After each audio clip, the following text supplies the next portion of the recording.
ज्या भाविकांनी दिलं त्याला कुठली पावती दिली? तुमच्याकडे तुमच्या रजिस्टरला त्याची नोंद आहे का? ट्रस्टकडे ते जमा आहे का? हे सगळ्या वस्तू वैयक्तिक कुटुंबामध्ये जमा आहे की ज्या भाविकांनी महाराजांच्या वापरासाठी दिलेल्या, त्या वस्तूच्या संदर्भात सुद्धा आम्ही हे करणार आहे. सगळ्यांनी एक जणांनी सांगितलं काल की अन्नछत्र बंद करा, आणि हे महाराजांचे भक्त आणि महाराजांचा आवडता या प्रसादाला, ज्यांना प्रसादच महाराजांचा कळला नाही त्यांनी महाराजांचे भक्त आणि सेवेकर म्हणून घेणं ही शर्मेसारखी गोष्ट आहे. आणि मी केलेला जो विरोध आहे हा विरोध आम्हाला नाहीच आहे. हे महाराजांच्या कार्याला विरोध करतायत. महाराजांच्या पावित्र्याच्या बाबतीत आपण निर्णय घेतो त्याच्या बाबतीत त्यांना अडचण वाटते. महाराजांच्या मंदिरामध्ये ज्या सुविधा असायला पाहिजे, ज्या पद्धतीचं वातावरण असायला पाहिजे, ज्या पद्धतीची पूजा अर्चा असायला पाहिजे, त्याच्या संदर्भात असंच चालू राहिलं पाहिजे अशी सुद्धा भावना या मंडळींची राहिली. जे तिथं बोलत होते मोठमोठ्याने, ज्यांनी सांगितलं अन्नछत्र बंद करा, अमुक करा, त्यांच्याकडे सुद्धा हे सह्या घेण्यासाठी गेलेले होते. अजून दुसरे असतील, दुसरे जे बोलले होते त्यांच्याकडे सुद्धा हे सह्या घेण्यासाठी गेलेले होते. त्याच्यानंतर तिसरे अजून मानकरी म्हणवणारे त्यांच्याकडे सुद्धा सह्या घेण्यासाठी गेले. वर्गणी गोळा केली जाते, सद्गुरू गोदड महाराजांच्या नावाने वर्गणी गोळा केली जाते आणि ती केलेले वर्गणी, त्या वर्गणीच्या माध्यमातून संत श्रेष्ठ सद्गुरू गोदड महाराजांच्या मंदिरामध्ये गेल्या 5 वर्षात आपण काय काम केलं, काय केलं याचा सुद्धा त्या ठिकाणी लेखाजोखा त्यांनी आपल्याला दिला पाहिजे. कालच्या टायमाला सुद्धा असंच अशा पद्धतीने मंदिरामध्ये सगळे ग्रामस्थ जमलेला असताना माईकवर त्यांनी वर्गण्या गोळा जाहीर केल्या. घोडास्थळीवर त्या निमित्तानं नावं सांगितली, पण दुर्दैवानं एकही नवा पैसा या मंडळींचा या शिखराच्या कामाला आणि कळसाच्या कामाला लागला नाही. तर 6 महिने पूर्ण झाल्यानंतर आम्ही परत आमची मीटिंग घेऊन, जनरल मीटिंग घेऊन, मतदान घेऊन आणि ज्यांना ट्रस्टी म्हणून या निमित्तानं निवडायचं होतं त्यांना निवडण्याचं काम त्या सभासदाच्या माध्यमातून झालं. ते झाल्यानंतर आम्ही हे सगळं मेहरबान कोर्टाकडे सादर केलं. त्यानंतर चेंज रिपोर्टसाठी आम्ही अर्ज केला. तो चेंज रिपोर्ट मेहरबान कोर्टाने मंजूर करून आम्हाला या झालेल्या निवडीतून 2025 ते 30 या कालावधीसाठी ट्रस्टी म्हणून काम करण्यासाठी आम्हाला आमच्या बॉडीला अधिकृतपणे आम्हाला नेमलेलं आहे. आणि ट्रस्टचं जे ट्रस्ट आहे 1954 सालचं, त्या ट्रस्टमध्ये हे ट्रस्ट झालेलं आहे. आणि दुसरी महत्त्वाची गोष्ट, ज्यांनी आता उपोषणाच्या माध्यमातून अनेक प्रकारचा आकांत तांडव केला, अनेक चुकीच्या गोष्टी आणि महाराजांच्या नगरीमध्ये आणि महाराजांच्या मंदिराच्या समोर धडधडीत सगळ्या गोष्टी खोटं बोलण्याचं काम या मंडळीने केलं. त्यांच्याकडे काही 4 कागद असतील, 2 कागद असतील, ते कागद त्यांनी घेऊन आलं पाहिजे. मग या माणसांना संविधान मान्य नाही का? यांना कायदा मान्य नाही का? कायद्यानुसार ज्या न्यायदेवतेनं या गोष्टी केल्या आणि सगळ्यात महत्वाचं संत श्रेष्ठ सद्गुरू गोदड महाराजांचा कृपा आशीर्वाद असल्याशिवाय, त्यांची इच्छा असल्याशिवाय अशा पद्धतीचं काम होऊ शकत नाही. हे चांगलं काम करण्यासाठी आणि यांनी केलेला जो विरोध आहे हा विरोध आम्हाला नाहीच आहे. हे महाराजांच्या कार्याला विरोध करतायत. महाराजांच्या पावित्र्याच्या बाबतीत आपण निर्णय घेतो त्याच्या बाबतीत त्यांना अडचण वाटते. महाराजांच्या मंदिरामध्ये ज्या सुविधा असायला पाहिजे, ज्या पद्धतीचं वातावरण असायला पाहिजे, ज्या पद्धतीची पूजा अर्चा असायला पाहिजे, त्याच्या संदर्भात असंच चालू राहिलं पाहिजे अशी सुद्धा भावना या मंडळींची राहिलेली. आणि मग अशा पद्धतीनं अनेक गोष्टी की आपण पाहिलं असेल की रथोत्सवाच्या निमित्तानं असेल, इतर सर्व गोष्टीच्यासाठी वर्गणी गोळा केली जाते. सद्गुरू गोदड महाराजांच्या नावाने वर्गणी गोळा केली जाते आणि ती केलेले वर्गणी, त्या वर्गणीच्या माध्यमातून संत श्रेष्ठ सद्गुरू गोदड महाराजांच्या मंदिरामध्ये गेल्या 5 वर्षात आपण काय काम केलं, काय केलं याचा सुद्धा त्या ठिकाणी लेखाजोखा त्यांनी आपल्याला दिला पाहिजे. की लाखो रुपयाची वर्गणी की मग ट्रस्टच्या नावाने काय गोळा जमा केली जात नाही. आज ही मंडळी ज्यांनी आता काल केलं आणि मग त्या माध्यमातून त्यांना जर खऱ्या अर्थानं जर मंदिराचा आणि महाराजांच्या बाबतीत जर पवित्र भावना असती तर सद्गुरू गोदड महाराजांच्या नावाखाली केलेल्या लाखो रुपयाची वर्गणी ही मंदिरातल्या ट्रस्टच्या नावाने का केली नाही, ट्रस्टमध्ये का जमा केली नाही? त्यावेळेस तुम्हाला पुजारी दिसले नाही, त्यावेळेस तुम्हाला महाराज दिसले नाही. ह्या सगळ्या गोष्टी आहेत. पण आज आता आम्हाला सर्वात महत्वाचं म्हणजे संत श्रेष्ठ सद्गुरू गोदड महाराजांचा पायी पालखी सोहळा आहे. त्या पायी पालखी सोहळ्याची तयारी आणि तो पायी पालखी सोहळा आम्ही म्हणतो ह्याच्यावर विश्वास ठेवू नका, पण पत्रकार बांधवांना सुद्धा माझी विनंती की हा सोहळा पाहण्यासाठी आणि या सोहळ्याचं पैठण नगरीमध्ये काय परिस्थिती आहे हे बघण्यासाठी आपण पत्रकारांनी सुद्धा तिथं उपस्थित राहू. ऐकीव माहितीवर आपण करण्यापेक्षा तुम्ही तुमच्या डोळ्यांनी बघा आणि मग आम्हाला तुम्ही त्या निमित्तानं सांगा. संत श्रेष्ठ सद्गुरू गोदड महाराजांचा हा पायी पालखी सोहळा या राज्यामध्ये एक आदर्श पायी पालखी सोहळा आहे. पैठण नगरीमध्ये ज्यावेळेस सद्गुरू गोदड महाराजांची आणि नाथ महाराजांच्या भेटीसाठी आपण जातो त्यावेळेचा सोहळा जर तुम्ही पैठण नगरीमध्ये पाहिला तर पैठण नगरीमध्ये 700-800 दिंड्यामध्ये अतिशय पवित्र आणि एक अतिशय आदर्श दिंडी म्हणून सद्गुरू गोदड महाराजांचा पायी पालखी सोहळा आपल्याला पाहायला मिळतोय. आणि मग हे दुखणं खऱ्या अर्थाने या मंडळींचं राहिलेलं आहे. आपण अनेक वर्षे काय केलं, आपण देवा शिखराचं काम असेल कळसाचं काम असेल या कामामध्ये आपलं योगदान काय आहे हे आपण आधी जाहीर करा. अनेक मंडळी त्यापैकी बोलणाऱ्यापैकी अनेक जणांनी त्यावेळेस या मंदिरामध्ये माईकवर आपल्या वर्गण्या जाहीर केलेल्या आहेत. माईकवर वर्गणी जाहीर करून महाराजांच्या मंदिरांमध्ये जाहीर केल्या त्यापैकी वर्गणी देण्याचं काम त्या निमित्तानं केलं नाही. कालच्या टायमाला सुद्धा असंच अशा पद्धतीने मंदिरामध्ये सगळे ग्रामस्थ जमलेला असताना माईकवर त्यांनी वर्गण्या गोळा जाहीर केल्या. घोडास्थळीवर त्या निमित्तानं नावं सांगितली, पण दुर्दैवानं एकही नवा पैसा या मंडळींचा या शिखराच्या कामाला आणि कळसाच्या कामाला लागला नाही.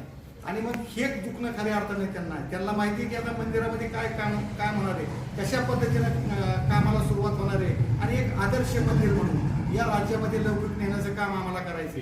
हे आम्ही आज बोलतोय, ट्रस्ट आज झालं म्हणून आम्ही बोलत नाही. गेल्या 15-20 वर्षापासून आम्ही बोललेल्या गोष्टी जर तुम्ही पाहिल्या तर पहिल्यापासूनची आमची भावना आहे, भूमिका आहे की या नगरीमध्ये सद्गुरू गोदड महाराजांच्या नगरीमध्ये लक्ष्मीने पाणी भरलं पाहिजे. पण लक्ष्मी कधी भरणार आहे? ज्यावेळेस आपण महाराजांच्या तिथलं अतिशय चांगल्या पद्धतीचं काम करू, भरभराट आपण त्या पद्धतीने करू आणि पावित्र्याच्या बाबतीत आपण तडजोड करणार नाही, त्यावेळेस या नगरीमध्ये लक्ष्मी पाणी भरल्याशिवाय राहणार नाही आणि या नगरीतला सामान्यातले सामान्य माणूस आनंदाने जगला पाहिजे. या नगरीमध्ये शांतता त्या ठिकाणी झाली पाहिजे आणि धाकट्या पंढरीचा लौकिक महाराष्ट्रामध्ये एक आदर्श नगरी म्हणून झाला पाहिजे. ही भावना घेऊन आम्ही आमच्याकडे एक 5 वर्षाचा अतिशय चांगल्या पद्धतीचा कार्यक्रम आहे. हे गेले 15 वर्षापूर्वी पण आम्ही हाच कार्यक्रम ठरवलेला आहे आणि तेच कार्यक्रम आज आम्हाला गोदड महाराजांनी हे काम करण्याची संधी गोदड महाराजांच्या आशीर्वादाने दिली. त्यांची इच्छा असल्याशिवाय ही गोष्ट होऊ शकत नाही, ही सगळ्याला कळते. परत या ठिकाणी अन्नछत्र चालू आहे. हे अन्नछत्र कशा पद्धतीने चालू आहे, ज्याला टीका करायची त्याने आपल्या घरी बसून टीका करण्यात मजा नाही. या अन्नछत्राच्या संदर्भात आपण सगळेजण रोज हजारो माणसं या अन्नछत्राचं काम आणि कारभार बघतात. या ठिकाणी आलेला भाविक जो गोदड महाराजांचा भाविक आहे तो भाविक सुद्धा या इथं आल्यानंतर प्रसादाचं सेवन कशा पद्धतीने करतो, या ठिकाणी त्या सगळ्या भाविकांना कशा पद्धतीची वागणूक मिळते, या ठिकाणची स्वच्छता, पावित्र्य, प्रसाद बनवत असताना सुद्धा संत श्रेष्ठ सद्गुरू गोदड महाराज भानुदास एकनाथ गोदडनाथ एकनाथ हाच मंत्र म्हणत तिथं प्रत्येक काम केलं जातं. ग्लास उचलताना प्लेट उचलताना सुद्धा हाच मंत्र या निमित्तानं सातत्याने जपला जातो. मग या गोष्टी यांना नकोय. आणि एक जणांनी सांगितलं काल की अन्नछत्र बंद कर, आणि हे महाराजांचे भक्त संत श्रेष्ठ सद्गुरू गोदड महाराजांना उठल्यानंतर पहिला जर कुठला नैवेद्य आणि प्रसाद जर असेल तर तो बोटव्याचा भात, लाल मिरचीची लसणाची चटणी, गुळ आणि त्याच्यावर दुधाचं तीर्थ, हा प्रसाद सद्गुरू गोदड महाराजांना उठल्यानंतर पहिल्यांदा हा प्रसाद पाहिजे म्हणजे पाहिजे. अशा पद्धतीचा इतका पवित्र असा प्रसाद आणि महाराजांचा आवडता. या प्रसादाला ज्यांना प्रसादच महाराजांचा कळला नाही त्यांनी महाराजांचे भक्त आणि सेवेकर म्हणून घेणं ही शर्मेसारखी गोष्ट आहे. आणि महाराजांचा राहिला अन्नछत्राचा महाराजांच्या प्रसादाचा विषय, ब्रह्मदेव जरी आला तरी हा महाप्रसाद बंद होणार नाही. आणि जोपर्यंत चंद्र सूर्य तोपर्यंतची सद्गुरू गोदड महाराजांनी अन्नछत्राची आणि प्रसादाची व्यवस्था करून ठेवलेली. त्याच्यामुळे कुणी कोणत्या वेगळ्या नादात राहू नये. आपण महाराजांच्या बाबतीत काय काम केलं, नवीन काय केलं, कुठलं काय केलं या बाबतीत इथं सांगावं आणि प्रत्येक गोष्टीचा पुरावा आम्ही आरसा म्हणून तुमच्या समोर ठेवणारे, जनतेसमोर ठेवणारे आणि भक्तासेवर ठेवणारे. कर्जत आणि कर्जत परिसरातल्या सर्व गोदड महाराजांच्या भक्तांना माहिती आहे की आम्ही महाराजांच्या बाबतीत काम करत असताना काय करतो, कशा पद्धतीने काम करतो आणि 18 पगड जाती धर्माच्या माणसाला बरोबर घेऊन आम्ही या निमित्तानं काम करतो. आता ट्रस्ट केलं, पाटलांचंच केलं, अमक्याचंच केलं, अमुकच जण घेतले. आता तुम्ही पण सगळेजण सुज्ञ आहेत.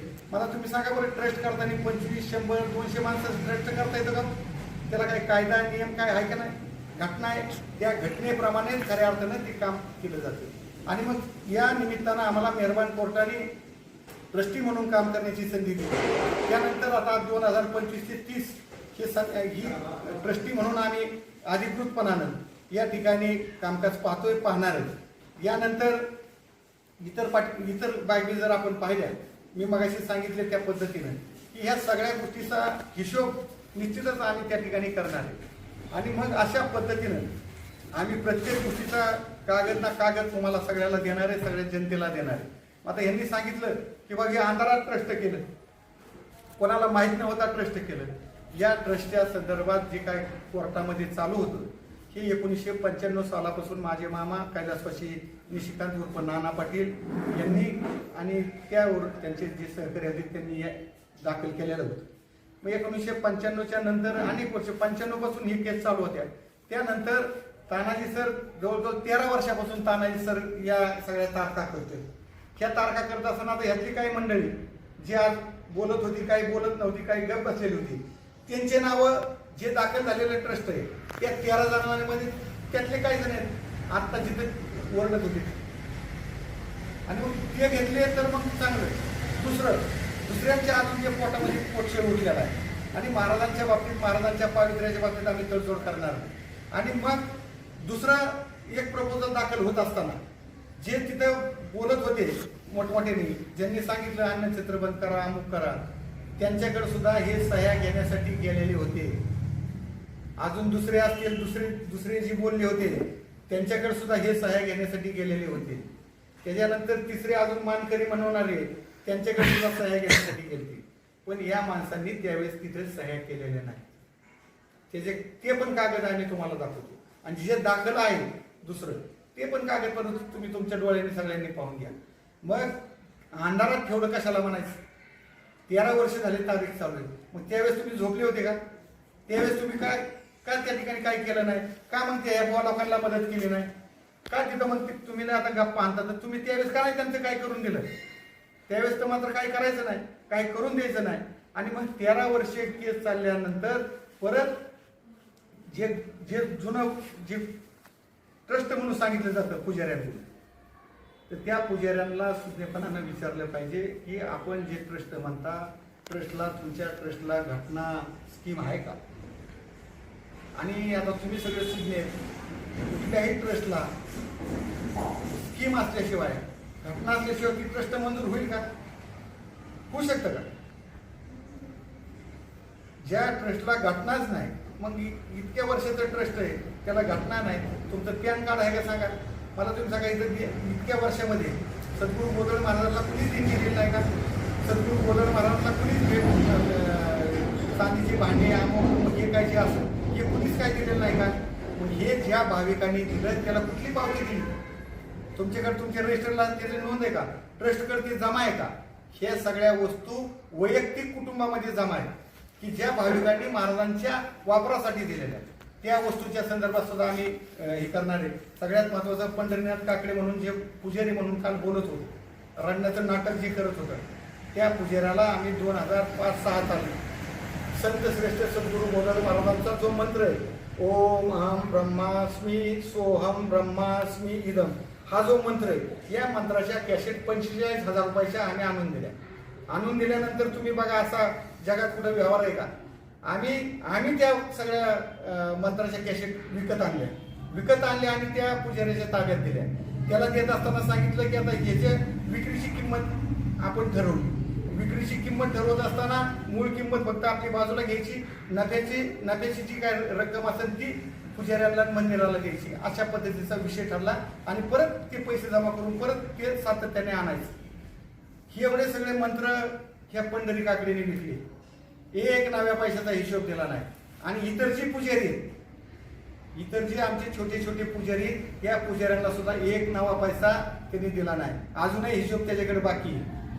आणि ते जर समजा महाराजांच्या बाबतीत पुजारी असून जर महाराजांच्या मंदिरात आणि मंदिराच्या बाहेर जर खोटं बोलत असेल तर निश्चितच ती गोष्ट सुद्धा आम्हाला त्या गोष्टीचा सुद्धा आनंद वाटला, आश्चर्य नाही वाटलं, आनंद वाटला। कारण जे त्यांच्या मनामध्ये, जे त्यांच्या संस्कारात आहे ते गोष्ट त्या निमित्तानं बाहेर पडली।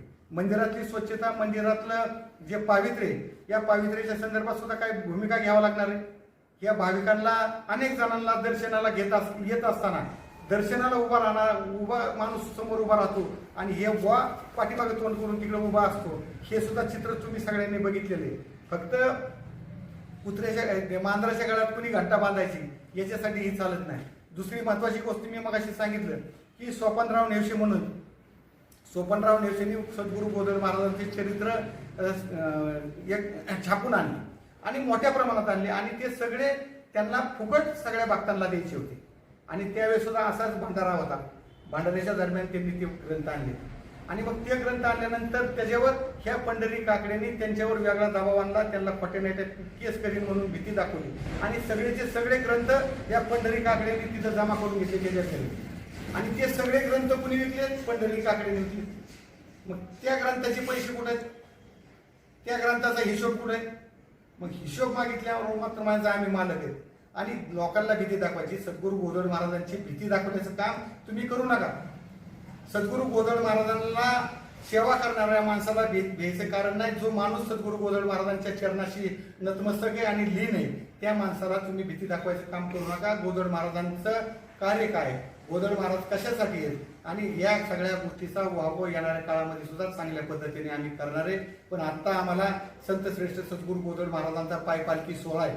तो पाय पालखी सोहळा उद्या सोमवार दिनांक 2 मार्च रोजी दुपारी 3 वाजता जन्मस्थळावरून या पालखी सोहळ्याचं प्रस्थान होणार आहे आणि ते काम आमच्या पाठीमागे अधिक असल्यामुळं या कामासाठी किंवा ही पत्रकार परिषद आम्ही दिंडीहून माघार परत आल्यानंतर मात्र 2 तास 3 तास बाजार तळावर आपल्याला पत्रकार परिषद घ्यायची आणि त्या पत्रकार परिषदेमध्ये सुद्धा या सगळ्या गोष्टी आणि सगळे पुरावे हा सूर्य आणि हा जयदळ तिथे त्या निमित्ताने केला जाईल आणि वल्गना करणाऱ्या माणसाला सुद्धा या निमित्ताने सांगतो, तुम्ही आम्हाला विरोध करत नाही, तुम्ही सद्गुरू गोदड महाराजांना विरोध केलाय. तुम्ही सद्गुरू गोदड महाराजांच्या तिथं जी भरभराट होणार आहे, ज्या पद्धतीचं कामकाज चालणार आहे त्या कामाला तुम्ही विरोध करताय. महाराजांच्या मंदिरामधले पावित्र्य अतिशय चांगल्या पद्धतीने ठेवलं जाणार आहे. जसं आपण पाहतो गोंदवल्याला कशा पद्धतीची पूजा अर्चा केली जाते, आपण देवगडला गेल्यानंतर आपण पाहतो की तिथं कशी पद्धतीची पूजा अर्चा केली जाते. शेगावला आपण गेलो तर कशा पद्धतीने पूजा अर्चा असते आणि मग तशाच पद्धतीची पूजा अर्चा संत श्रेष्ठ सद्गुरू गोदड महाराजांची रोज झाली पाहिजे. पहाटेचा काकडा झाला पाहिजे. काकडा झाल्यानंतर बाकीचा अभिषेक या निमित्तानं झाला पाहिजे. अभिषेक झाल्यानंतर आरती त्या निमित्तानं झाली पाहिजे. दुपारी मध्यान्ह आरती सुद्धा सद्गुरू गोदड महाराजांची झाली पाहिजे आणि संध्याकाळची हरिपाठ होऊन शेज आरती झाली पाहिजे आणि हरिपाठ गुणगुणत नाही झाला पाहिजे. हरिपाठ सर्व वारकरी उभा राहून त्या ठिकाणी हरिपाठ झाला पाहिजे.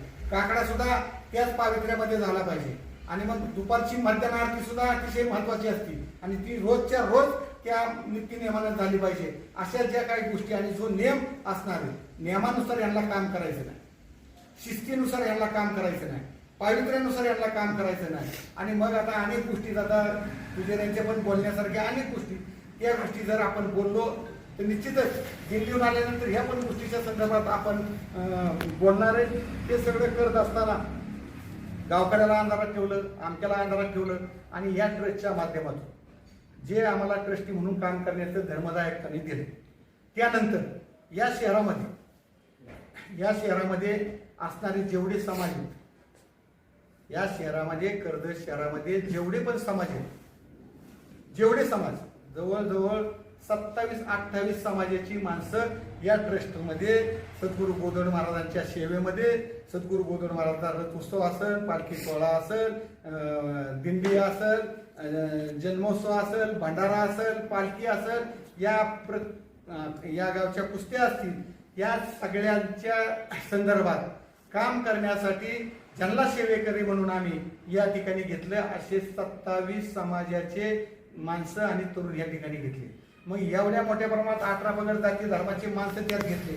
त्यातले ही सगळे माणसं छोट्या छोट्या वर्गातले आहेत आणि मग हे आता कारभारी होतील.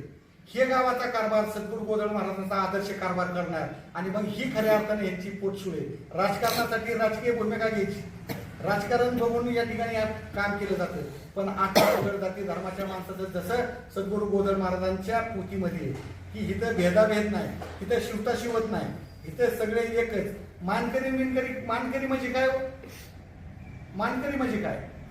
तुम्ही तुमच्याला जी सेवा दिलेली आहे तुम्ही त्या पद्धतीने ती सेवा करता आणि ज्या गोष्टीच्या संदर्भात इथं बाहेर चर्चा केली जाते ती चर्चा जर पाहिली तर या ट्रस्टच्या स्कीम मध्ये ह्या सगळ्या गोष्टींचा उल्लेख आहे.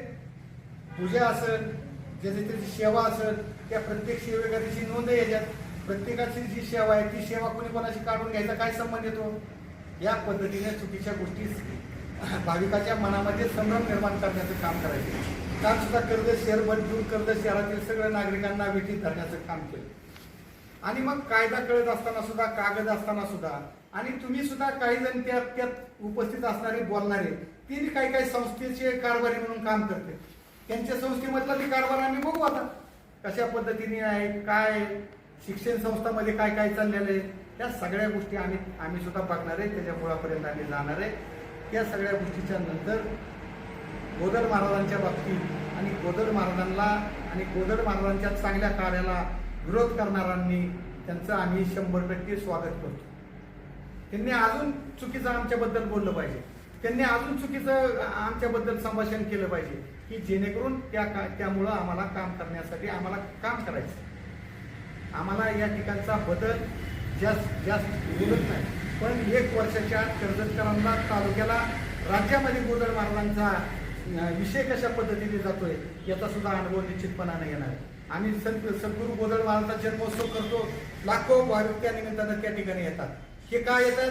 संत श्रेष्ठ सद्गुरू गोदड महाराज तिथे उपस्थित असतात म्हणून खऱ्या अर्थाने त्या ठिकाणी ते सगळे भाविक येतात. आणि मग तशा पद्धतीचं काम करत असताना दिल्ली सोहळा तुम्ही पहा कशा पद्धतीने चाललाय. या ठिकाणचं अन्नछत्र बघा, गेल्या 2 वर्षापासून अन्नछत्र सुरू झाल्यापासून तर आतापर्यंत अन्नछत्राचा प्रवास नाही करा.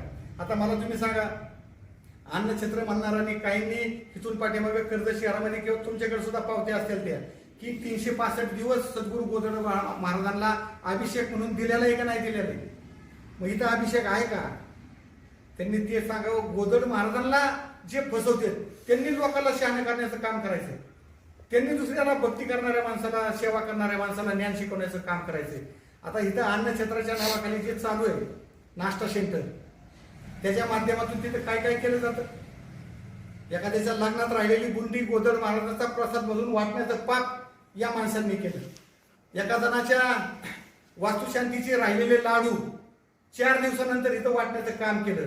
सद्गुरू गोदड महाराजांच्या नगरीमध्ये आणि सद्गुरू गोदड महाराजांच्या दरबारामध्ये अशा पद्धतीचं काम केलं. हे काम भक्ताला, महाराजांना मान्य होईल का? आणि मग अशा पद्धतीचं तुम्ही महाराजांचं पावित्र्य नष्ट करण्याचं काम केलं म्हणून खऱ्या अर्थानं गोदड महाराजांनी तुम्हाला त्या पद्धतीने बाजूला करण्याचं काम केलं. येणाऱ्या काळात मी कामाच्या माध्यमातून या सगळ्या गोष्टी करणार आहे. आता आंदोलन, अमुक तमुक ह्या सगळ्या गोष्टी ज्या पद्धतीने ज्याला करायच्या त्यांनी त्या पद्धतीने करावे. पण येणाऱ्या काळामध्ये आम्हाला या सगळ्या गोष्टी, तुमचं सगळं स्वरूप जनतेच्या समोर कसं पद्धतीने उघडं होणार आहे याचा पण तुम्हाला अंदाज आहे.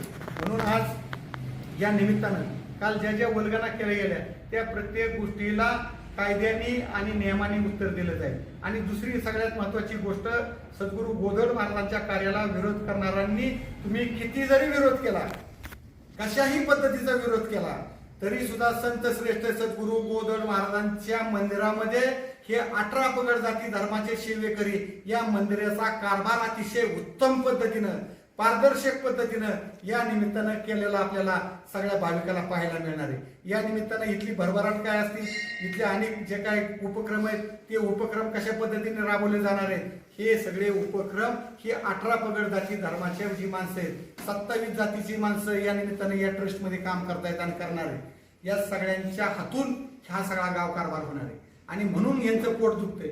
मग तुम्ही काही गोष्टी करत असताना तुम्ही कोणाला विचारलं?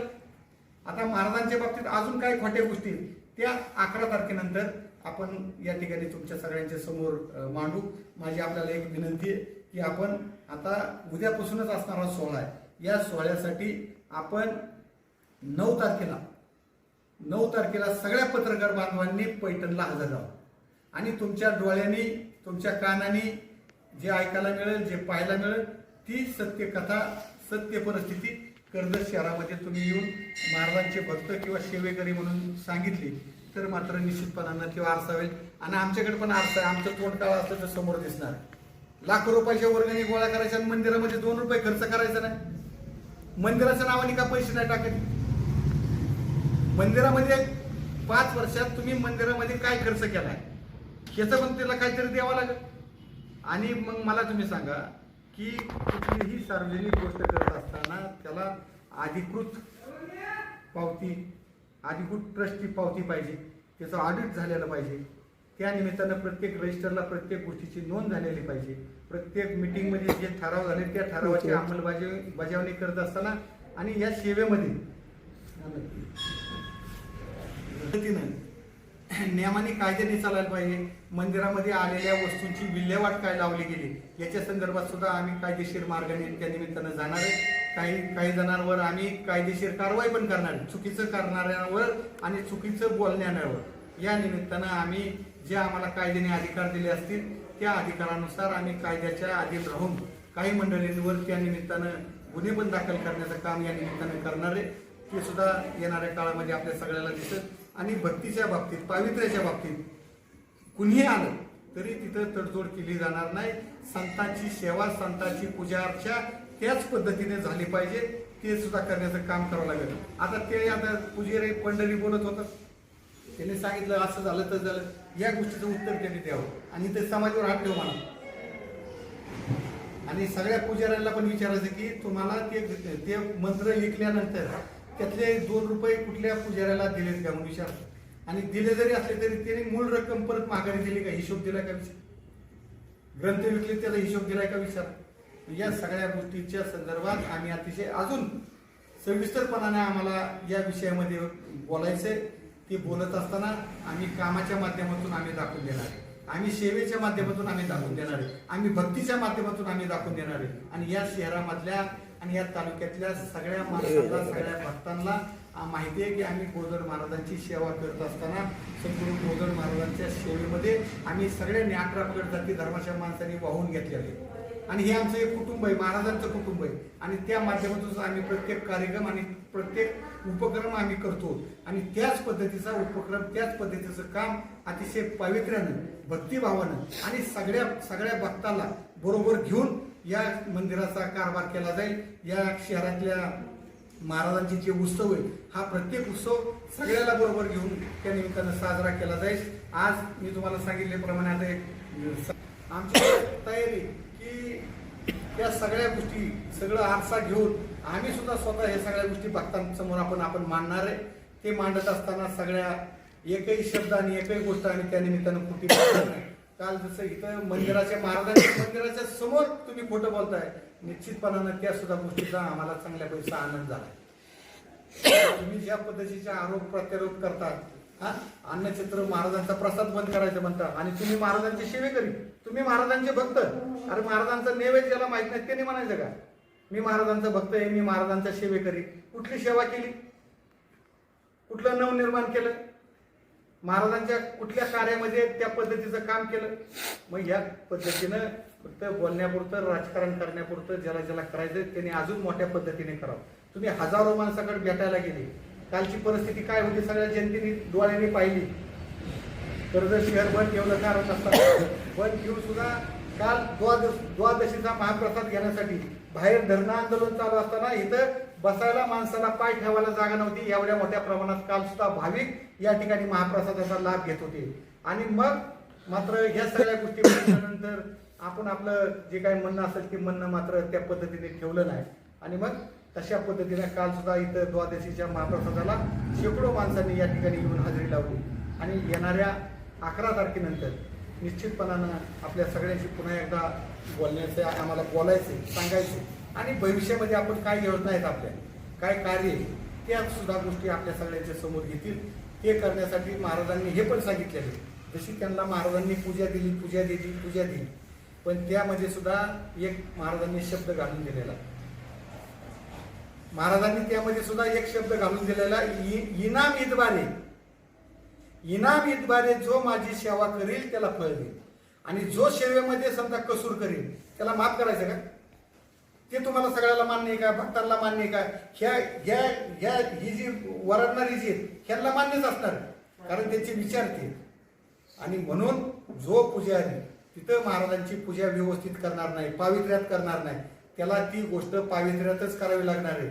आता दुसरी अजून जर लई खोलात जर गेलं तर त्यातल्या अनेक जणांना बिचाऱ्यांना पूजा सुद्धा नीट करता येत नाही. अनेक जणांची परिस्थिती बघा, जी दैनंदिन आहे त्या पद्धतीने करून दाखवा. यांना सुद्धा पूजा अर्चेत जसं मी म्हणलं ना, शेगाव असेल, तिथं आपलं गोंधवलेचं असेल, या मंदिरामध्ये ज्या पद्धतीने पूजा अर्चा चालते, हीच पूजा अर्चा तुम्हाला मान्य आहे का? अशीच पाहिजे का मनाने पूजा पाहिजे? मग ही पूजा करण्यासाठी सुद्धा या सगळ्या गोष्टी उद्याच्या काळामध्ये आपल्याला करायच्या, त्या आपण अतिशय मोठ्या प्रमाणात करू.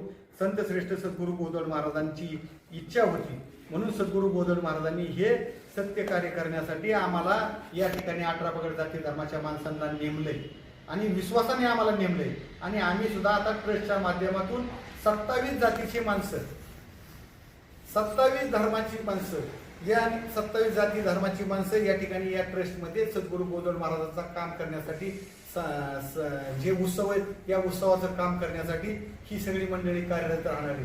मग आता काहींना कुठल्या बाबतीतलं आर्थिक बाबतीतल्या अडचण वाटत असेल, काहींना बाकीच्या गोष्टीतली अडचण असेल, आणि काहींना अशी पोटसोळ आहे की ही 18 पगड जाती धर्माची छोटे छोटे माणसं, छोट्या छोट्या समाजाची माणसं गावात कारभारी म्हणून काम करणार, खऱ्या अर्थानं या गोष्टीचा त्यांना राग आहे. आणि तो राग त्यांनी अशा पद्धतीने व्यक्त केला.